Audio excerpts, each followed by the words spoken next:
You're watching Northern Crimes. It was a typical October afternoon in the quiet, picturesque town of Mount Shasta, California. The mountain loomed over the town, a stunning and serene backdrop to daily life. Inside the local police department, officers were going about their usual tasks, filing reports, answering phone calls. It was the kind of calm day that defines small-town law enforcement. Then, just after noon, the front door opened and a man stepped inside. His presence was unassuming, but his purpose would shake the small police department to its core. Shankar Hangud, a middle-aged man with an empty expression, calmly approached the desk. What he said next stunned everyone in the room. "I've come to confess," he said in a quiet, composed voice. The officer behind the desk paused, unsure of what to make of it, but Shankar continued. "I've killed someone, and the body is in my car." The weight of his words slowly settled in. Outside, parked just feet away from the station, sat Shankar's vehicle with a terrible secret inside. But the confession wasn't over. "There are more. I've killed my family." The room fell silent as the enormity of what he had said became clear. What led this seemingly ordinary man to commit such an act? As the officers scrambled to respond, they couldn't yet know the full scope of the tragedy that had unfolded. This was just the beginning of a chilling story that spanned across Northern California, from Roseville to Mount Shasta. How did it come to this? What brought a man like Shankar to such a devastating breaking point? This is the true story of the Mount Shasta murders, and this is Northern Crimes.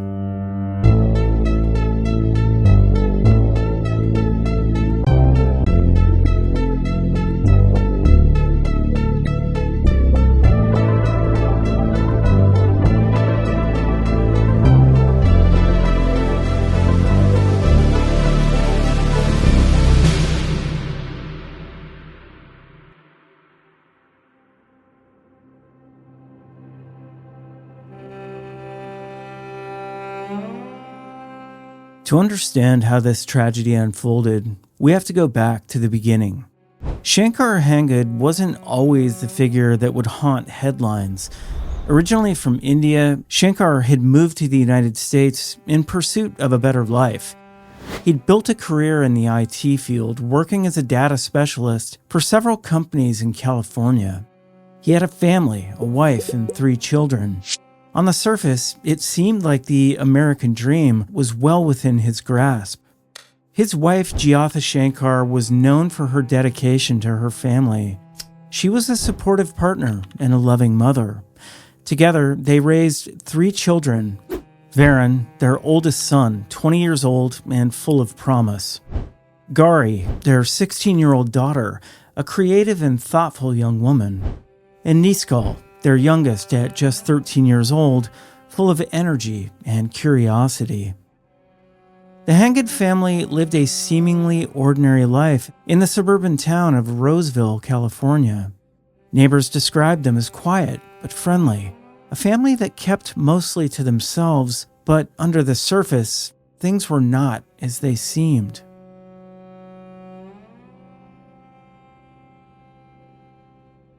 The trouble began long before Shankar entered the Mount Shasta police station. In 2019, after a series of layoffs in the tech industry, Shankar lost his job. As the months went on, his job search became more and more desperate, but no new opportunities came. The financial strain weighed heavily on the family. Bills piled up. Shankar started to feel the pressure of not being able to provide for his family. Over time, the stress of unemployment and the strain on his marriage began to take a toll on Shankar's mental health. He withdrew from friends and even his own family. Despair set in, a deep, overwhelming sense of failure that clouded his judgment.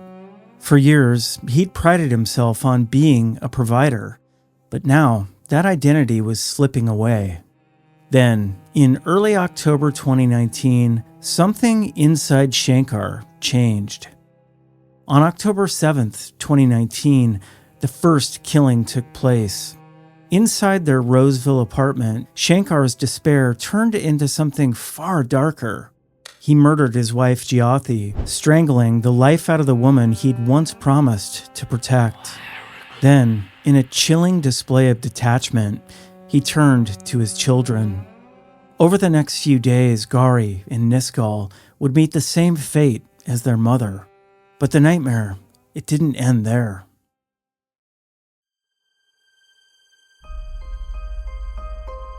For nearly a week, Shankar lived with the consequences of his actions, alone in that apartment with the heavy weight of what he'd done.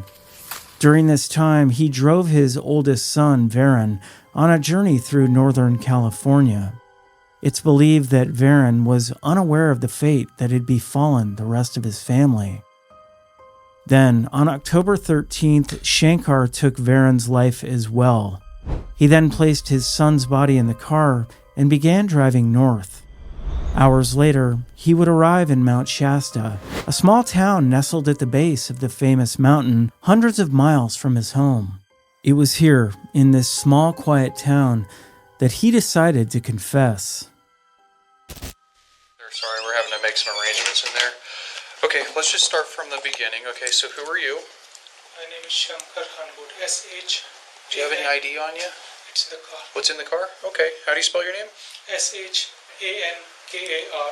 K-A-R, okay. Last name H-A-N-G-U-D. H-A-N-G-U-D? H-A-N-G-U-D.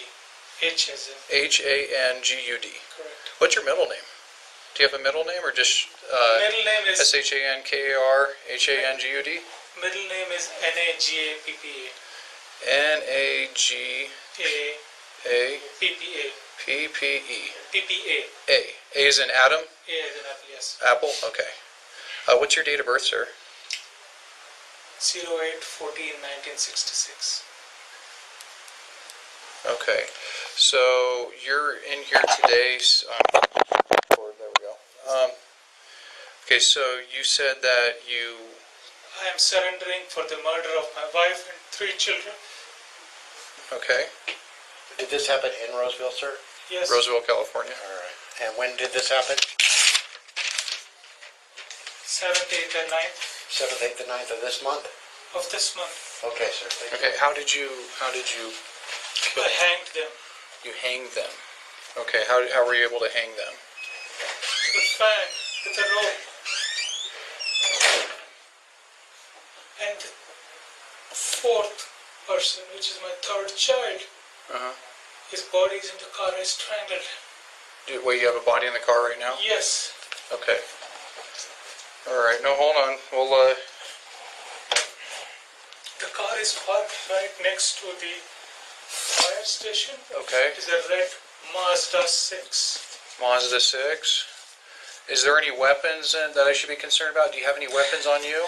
There are 2 knives. I thought of killing myself, then I said, no, that is wrong. I should not. You will turn yourself in to What I did justice? to them, I should suffer. Okay. Do you mind if I pat you down real quick? Make sure you don't have any Please do. weapons? Okay. Sure, Why don't you turn around for me real quick, okay? not a problem. Alright. If I didn't have any intentions, I would not have come here. Okay, no, that's fine. Alright, so why don't you show me where the car's at, okay? I have a gas lighter, a lighter, some money. No, that's fine. Why don't you show me where the car's at? Sure, Okay. let's walk down. Shall I leave it here? Hey, Sarge. He's got an 1144 allegedly in a vehicle out here down the street. He's got an 1144 in a car down the street. Okay. I'm going to have you turn around for me, okay? Yeah, all right. So I'm just detaining you right now. I'm going to go take a look at your car. So where was your car parked at?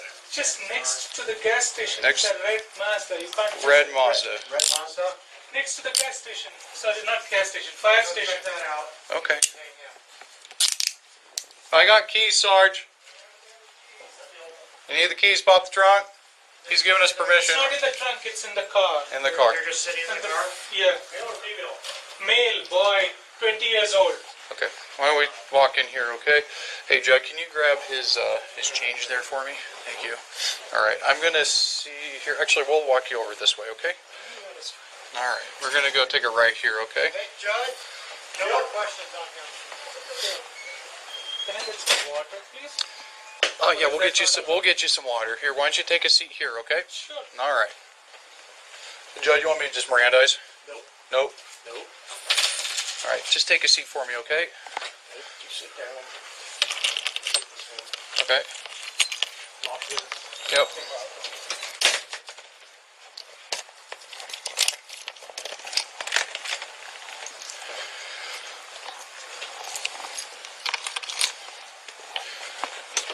Alright, we're gonna hang tight real quick, okay, sir?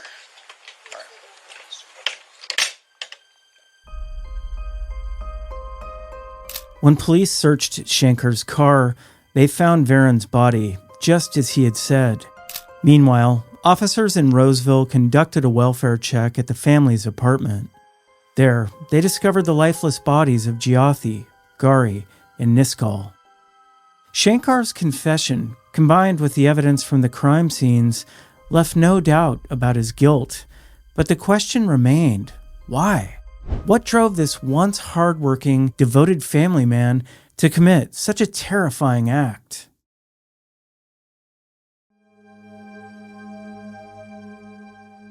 In the aftermath of these murders, investigators learned more about Shankar's mental state. It became clear that he'd been overwhelmed by his financial troubles and the loss of his job. He'd expressed feelings of hopelessness, but no one had anticipated that it would lead to such a tragic outcome.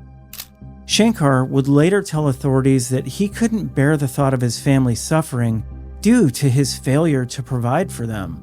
In his mind, he believed that he was sparing them from a life of hardship. But to the outside world, his actions were incomprehensible, a senseless tragedy that left the community reeling.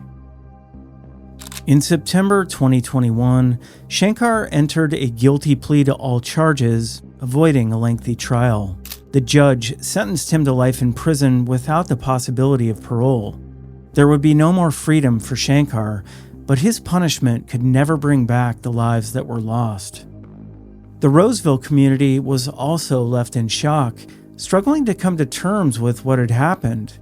The Hangud children had attended local schools, and their absence was felt deeply by their friends and teachers.